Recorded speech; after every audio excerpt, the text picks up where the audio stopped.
Hello students, welcome back to Dev Academy online classes. दोस्तों, आज हम लोग पढ़ने वाले हैं ऑर्थोगोनल वेक्टर के बारे में। ऑर्थोगोनल वेक्टर जो कि हम यूनिट नंबर 5 के लेक्चर नंबर 7 जो है आज हम देखेंगे। तो आज के लेक्चर में क्या है, चलिए स्टार्ट करते हैं।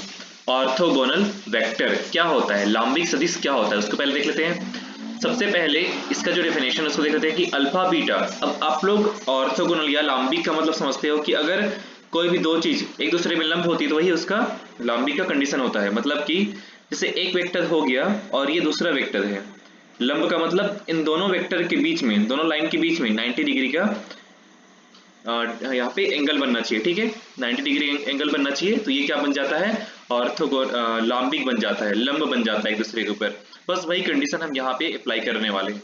तो मान लेते हैं कि अल्फा बीटा क्या है, दो वेक्टर हैं। ठीक है, आंतर गुणन समष्टि इनर प्रोडक्ट स्पेस के दो वेक्टर हैं अल्फा बीटा। तब अल्फा बीटा पर लांबिक कहलाता है और इसे अल्फा लांबिक बीटा द्वारा प्रदर्शित करते हैं यदि अल्फा बीटा का जो इनर प्रोडक्ट होगा वो क्या होगा, जीरो होगा तब। ठीक है, अल्फा बीटा का जो इनर प्रोडक्ट होगा वो क्या होना चाहिए, जीरो होना चाहिए, तब हम इसको लांबिक कहते हैं। या फिर अल्फा जो है बीटा पर लांबिक कहलाता है। ठीक है, किसी आंतरिक गुणन समष्टि में लांबिकता का संबंध सममित से होता है।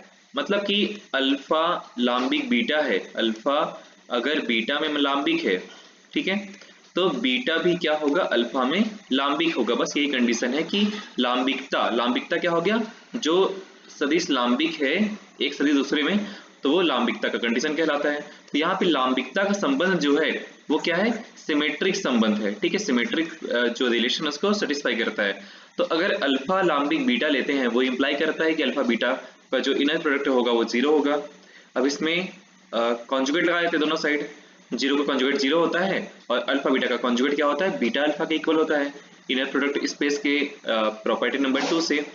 और जो अल्फा बीटा का कॉन्जुगेट होगा वो बीटा अल्फा के इक्वल होता है। ठीक है, ये हो जाएगा बीटा अल्फा के इक्वल, जो कि जीरो के इक्वल होगा। अब बीटा अल्फा अगर जीरो के इक्वल है मतलब कि बीटा क्या हो जाएगा, अल्फा पर लांबिक हो जाएगा, क्योंकि यहाँ पे alpha beta equal to zero था तो अल्फा बीटा पर लांबिक था, तो beta alpha equal to zero है तो बीटा जो है अल्फा पर लांबिक होगा। ठीक है, अतएव हम कह सकते हैं कि किसी आंतरिक गुणन समष्टि में दो सदिश अल्फा और बीटा लांबिक है यदि alpha beta equal to zero. मतलब सीधी सी बात है, यहाँ से हम लोग क्या मिला, बीटा लांबिक है अल्फा में, हम लोग क्या मिल गया, अल्फा बीटा अगर जीरो के इक्वल होते हैं, ठीक है, इसका मतलब अल्फा और बीटा एक दूसरे पे लांबिक है। सीधी सी बात है कि अगर कोई भी दो लाइन खींचते हैं, अगर एक लाइन दूसरे पर 90 अंश का कोण बनाता है, ठीक है, एंगल बनाता है, तो अवश्य यही दूसरा जो लाइन होगा वो पहले लाइन पे भी 90 अंश का ही कोण बनाएगा। ठीक है,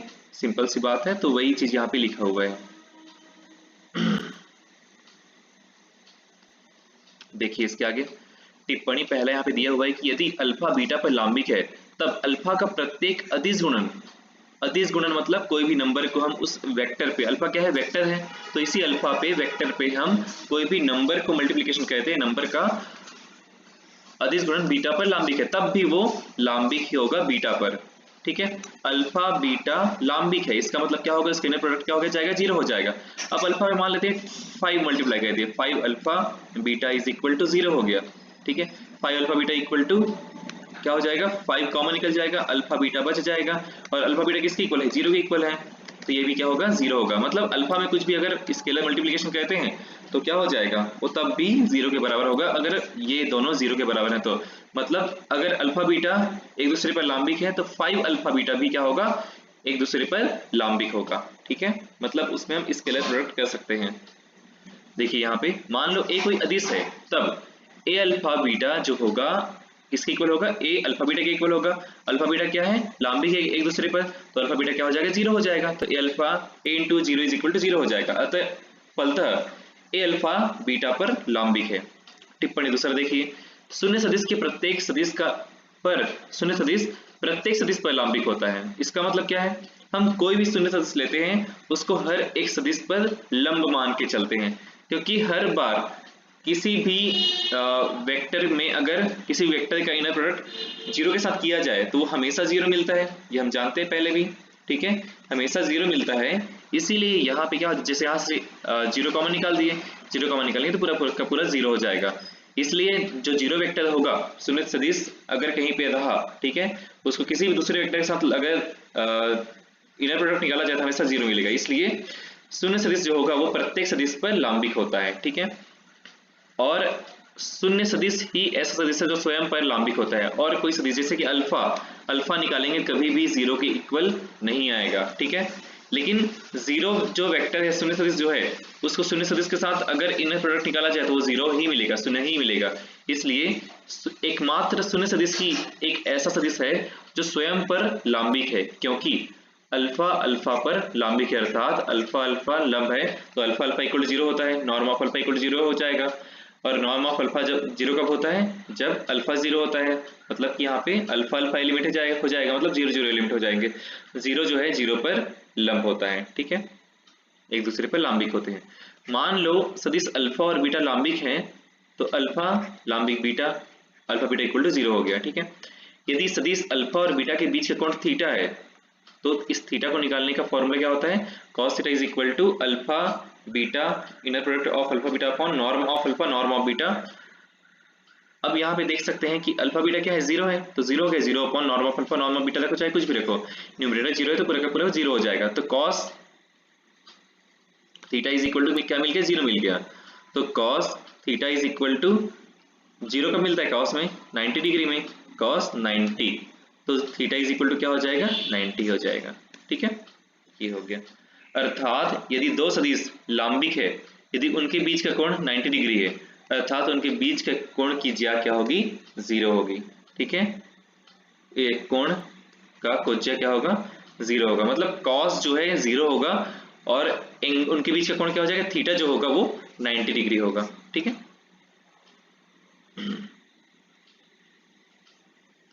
इसके अलावा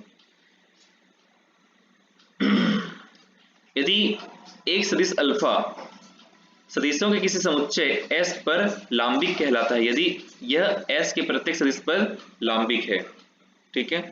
मान लेते हैं कोई अल्फा है हमारे पास में और एक हमारे पास में S का समुच्चय बनता है बीटा गामा या फिर अल्फा 1 मान लिए, ये alpha 2 alpha 3 alpha 4 up to so on alpha n alphas हैं इसमें, ठीक है। तो अल्फा 1 इज और अल्फा 2 क्या होंगे, लांबिक होंगे, अल्फा 1 अल्फा 3 भी लांबिक होंगे। इसी प्रकार आगे बढ़ेंगे तो पूरे के पूरे जो alpha 2 alpha 3 up to so on alpha n है वो पूरे के पूरे एलिमेंट क्या हो जाएंगे, लांबिक हो जाएंगे। जब ऐसा होता है, ठीक है, तो समुच्चय S पर लांबिक कहलाता है, ठीक है। सदिश अल्फा सदिशों के समुच्चय, कोई समुच्चय S पर लांबिक कहलाता है यदि S के प्रत्येक सदिश पर लांबिक हो। ये S का सदिश है, बहुत सारे सदिश हैं, सभी पर लांबिक कहलाता है, ठीक है, S पर लांबिक कहलाता है यदि यह S के प्रत्येक सदिश पर लांबिक है। तो हम इस पूरे सेट पर, ये पूरा जो सेट बना हुआ है यहाँ पे, उस पूरे सेट पर अल्फा को लांबिक बोल सकते हैं, ठीक है। दो उपसमष्टियां लांबिक कहलाती है, दो उपसमष्टियां लांबिक कहलाती है यदि प्रत्येक में प्रत्येक सदिश एक दूसरे सदिश दूसरे में प्रत्येक सदिश पर लांबिक है, ठीक है। यदि प्रत्येक में, ठीक है, दो उपसमष्टियां, एक मिनट, जैसे वेक्टर स्पेस V एक समष्टि है, हम X और Y दो उपसमष्टि मान लेते हैं, ठीक है। और ये दो उपसमष्टियां ऑर्थोगोनल या लांबिक कहलाती है यदि प्रत्येक में प्रत्येक सदिश एक दूसरे के प्रत्येक सदिश पर लांबिक है, मतलब कि X में बहुत सारे एलिमेंट होंगे, alpha 1 alpha 2 up to so on alpha n, वैसे ही beta 1 beta 2 up to so on beta m। तो इसके सारे के सारे एलिमेंट, इसके सारे के सारे एलिमेंट, पूरे के पूरे एलिमेंट पे क्या होगा, लांबिक होगा। जैसे अल्फा 1 बीटा 1 पे लांबिक होगा, अल्फा 1 बीटा 2 पे लांबिक होगा, इसी प्रकार अल्फा n बीटा n पे लांबिक होगा। फिर आते हैं अल्फा 2 में अल्फा 2 बीटा 1 के लांबिक होगा, अल्फा सब 0 के इक्वल हो जाएंगे ना, फिर अल्फा 2 बीटा 2 के लांबिक होगा। मतलब पूरे के पूरे एलिमेंट, x के पूरे एलिमेंट y के पूरे एलिमेंट के साथ अगर लांबिक होता है तो इन दोनों समष्टियों को क्या बोलते हैं, एक दूसरे पर लांबिक हैं कहलाती हैं, ठीक है। इसके आगे देखिए, लांबिक पूरक, लांबिक पूरक किसको बोलेंगे? लांबिक पूरक में मान लेते हैं कि V एक आंतरगुण समष्टि इनर प्रोडक्ट स्पेस है, IPS है, ठीक है। मान लेते हैं कि S V में कोई समुच्चय है, S क्या है? V में कोई समुच्चय है, S का लांबिक पूरक कहलाता है, ठीक है। अब V में कोई समुच्चय, इसका मतलब V का कोई सबसेट होगा, तो ये जो S का लांबिक पूरक कहलाता है, जिसे S लांबिक से द्वारा प्रदर्शित करते हैं, S लांबिक पढ़ते हैं जिसको S लांबिक द्वारा प्रदर्शित करते हैं, S परपेंडिकुलर, जो इस प्रकार होता है कि S लांबिक is equal to alpha belongs to V such that alpha beta is equal to 0 for all beta belongs to S। इसका मतलब ये है कि हर एक बीटा बिलोंग्स टू S के लिए, S के हर एक एलिमेंट के लिए कोई ऐसा अल्फा मिल जाए, ठीक है, कोई एक ऐसा अल्फा मिल जाए जिस अल्फा से, ठीक है, इस S के हर एक एलिमेंट का इनर प्रोडक्ट कराने पर 0 मिले, तो वो अल्फा जो होगा वही क्या होगा? ऑर्थोगोनल कॉम्प्लीमेंट कहलाता है, S का लांबिक पूरक कहलाता है, ठीक है, S का लांबिक पूरक कहलाता है। अब यहाँ पे अल्फा जो लिखा है वो एक भी हो सकता है, दो भी हो सकता है, बहुत सारे हो सकते हैं। जितने भी अल्फा जो V में बिलोंग करते हैं, वो अल्फा जो बीटा के साथ में, जितने भी बीटा के साथ में इनर प्रोडक्ट बनाने पर वो 0 मिलता है, वो सभी अल्फा जो होंगे लांबिक पूरक कहलाएंगे, ठीक है, जिसे, और इनका जो सेट बनेगा उसको हम बोलेंगे S परपेंडिकुलर या S लांबिक। अतएव S लांबिक V में उन सदिशों का समुच्चय है जो S में प्रत्येक सदिश पर लांबिक है। वही चीज यहाँ पे बोला गया है जो मैंने कहा अभी, कि जितने भी अल्फा मिलेंगे जो बीटा के साथ इनर प्रोडक्ट बनाने पर 0 मिलेंगे, वो सभी अल्फा S लांबिक कहलाएंगे, ठीक है। अल्फा का सेट जो होगा वो S लांबिक कहलाएगा। आगे देखिए, तो एक जो एग्जांपल है इसको हम लोग प्रूफ कर लेते हैं, यहाँ पे सॉल्व कर लेते हैं। क्या बोला गया कि एक सम्मिश्र आंतरगुण समष्टि में दो सदिश अल्फा और बीटा लांबिक होंगे यदि और केवल यदि norm of alpha plus b a alpha plus b beta whole square is equal to norm of a alpha का whole square plus b beta का होल स्क्वायर ए बी के सभी अदिश मानों के लिए, ठीक है। तो हमें क्या प्रूफ करना है? यदि और केवल यदि लिखा है, मतलब कि यदि अल्फा और बीटा लांबिक होंगे तो हमें ये प्रूफ करना पड़ेगा, और ये वाला स्टेटमेंट हमारे पास में है तो हमें अल्फा बीटा को लांबिक प्रूफ करना पड़ेगा, ठीक है, बस यही काम करना है। तो देख लीजिए, और जहां ए बी सभी अदिश मानों के लिए है, अदिश है, ए बी क्या है? अदिश है, तो इसके लिए प्रूफ कर लेते हैं। मान लेते हैं कि अल्फा और बीटा एक सम्मिश्र आंतर गुणन समष्टि वी एफ के दो अवयव हैं। मान लो सदिश अल्फा और बीटा लांबिक हैं, ठीक है, मान लेते हैं कि सदिश अल्फा और बीटा लांबिक हैं, तब inner product of alpha beta is equal to क्या हो जाएगा? 0 हो जाएगा। तो norm of a alpha plus b beta का whole square is equal to norm inner product of a alpha plus b beta. A alpha plus beta आप जानते हो कि नॉर्म ऑफ अल्फा का स्क्वायर किसके इक्वल होता है? अल्फा अल्फा के इक्वल होता है। तो यहाँ पे अल्फा की जगह पे क्या है? ए अल्फा प्लस बी बीटा है, तो क्या आ जाएगा? A alpha plus b beta, a alpha plus b beta. अब वैसे ही हम लोग पेयर बनाते चलते हैं कि इसके साथ दोनों का पेयर बनेगा, फिर इसके साथ दोनों का पेयर बनेगा, तो क्या हो जाएगा? ए अल्फा और a alpha plus b beta, फिर b beta a alpha plus b beta, ठीक है, लिनियरिटी प्रॉपर्टी से। अब फिर से इसको अलग अलग कर लेते हैं, पेयर बना लेते हैं। ए अल्फा ए अल्फा बी बीटा, ठीक है, बी बीटा ए अल्फा और बी बीटा, ठीक है। अब यहाँ पे सेम सेम एलिमेंट आ रहे हैं, तो ए अल्फा का नॉर्म ऑफ ए अल्फा का स्क्वायर आ जाएगा। यहाँ से ए कॉमन निकालेंगे, यहाँ से बी कॉन्जुगेट कॉमन निकलेगा, ठीक है। वैसे यहाँ पे बी कॉमन निकालेंगे और यहाँ से ए कॉन्जुगेट कॉमन निकलेगा, और यहाँ पे बी बीटा का नॉर्म का स्क्वायर हो जाएगा, ठीक है।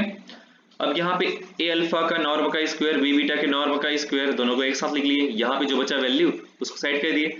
अब हम ये जानते हैं कि हमारे पास दिया गया है दो सदिश जो अल्फा बीटा होंगे वो क्या होंगे? लांबिक होंगे। तब हमें ये प्रूफ करना है, ठीक है।